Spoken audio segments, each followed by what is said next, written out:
Hello everyone! Today I'm going to review the book Brown Bear, What Do You See? By Bill Martin Jr. and Eric Carle. Eric Carle is famous for his collection, A Super Hungry Caterpillar. It is one of our favorite, both me and my baby. So let's see. It's a board book, by the way.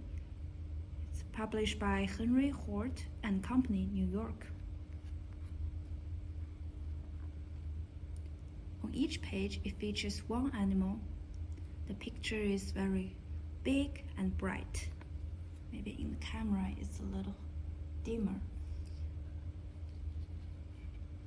And one page relates to the next. Brown bear, what do you see? I see a red bird looking at me. And the flow of the sentences are very nice. The sentence structure is almost the same, with exception of just the animal or people they are seeing. Very good for young child to learn a new language, new words by doing repetition. Red bird sees the yellow duck, so here is a yellow duck. Yellow duck sees the blue horse, and blue horse sees the frog.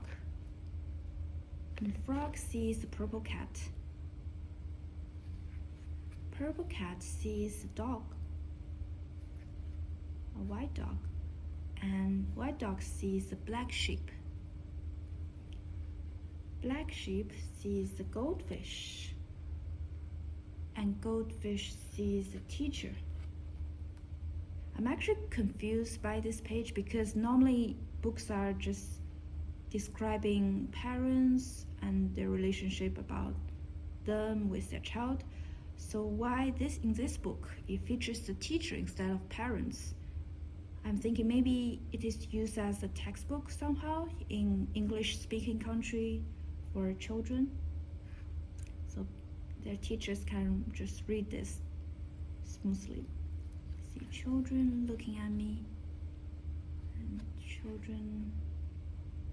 Yeah, there's no Asian face on this page, but this book goes way back. It is a classic book, so maybe during that time it was not a focus to have more diversity in the crowd. Here, that's a summary of all the animals I learned and the teacher